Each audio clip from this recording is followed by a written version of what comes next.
Ginubo ako. Good evening everyone! For today's video, tingnan natin kung anong ginagawa ni Janela kasi inaantok na ako. Ayaw pa niyang matulog. Pakita ko sa inyo kung anong ginagawa niya the whole night. Yan. Hinubaran niya ang kanyang laruan, tapos tinali-tali niya, tapos nilagyan niya ng mga tali-tali na yan. Yan. Yung mga shoelace niya or sintas ng mga sapatos namin, pinagkukuha niya. Hindi ka pa matutulog? Hindi pa? Paano si mama? Inaantok na. Anong ginawa mo dyan? Oh.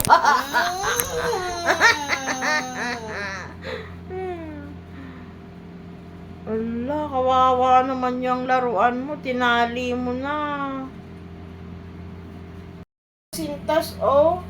Kinuha mo na lahat. Natutulog na si mama, ha?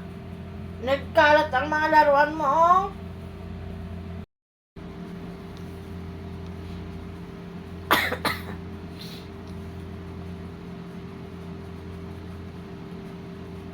Matutulog na si mama, ha? Matutulog ka na lang pag inaantok ka, ha?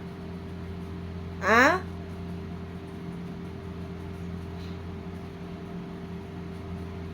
Anong gagawin mo dyan sa laruan na yan? Bakit mo hinubaran? Nasaan yung damit niyan?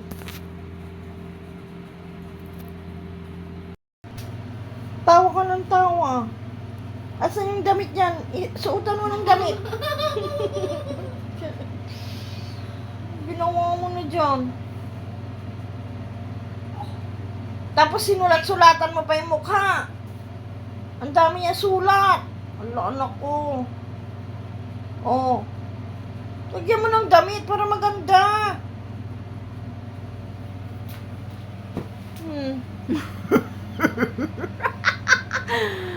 Ano nang ginawa mo dyan? Iikot-ikot mo pa yung mga sintas na yan. Masisira na yung mga sintas. Paano mo matatanggal yan?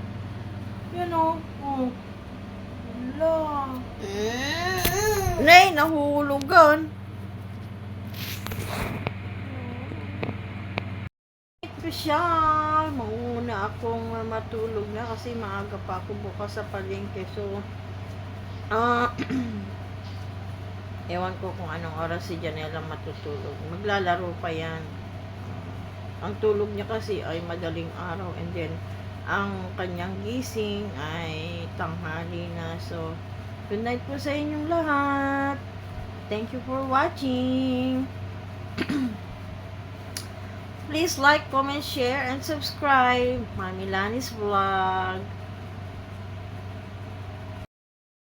Shout out Dark Side GH. Shout out HJ Channel. Thank you and shout out Marifer Marson. Thank you and shout out Filipino Life Stories. Thank you and shout out Lynn's Vlogs. Thank you and shout out Hagio Mix Vlog. Thank you and shout out Carol Channel. Thank you and shout out Rosa's Vlog Official. Thank you Ryan Antolihao. Thank you Pers Vlog.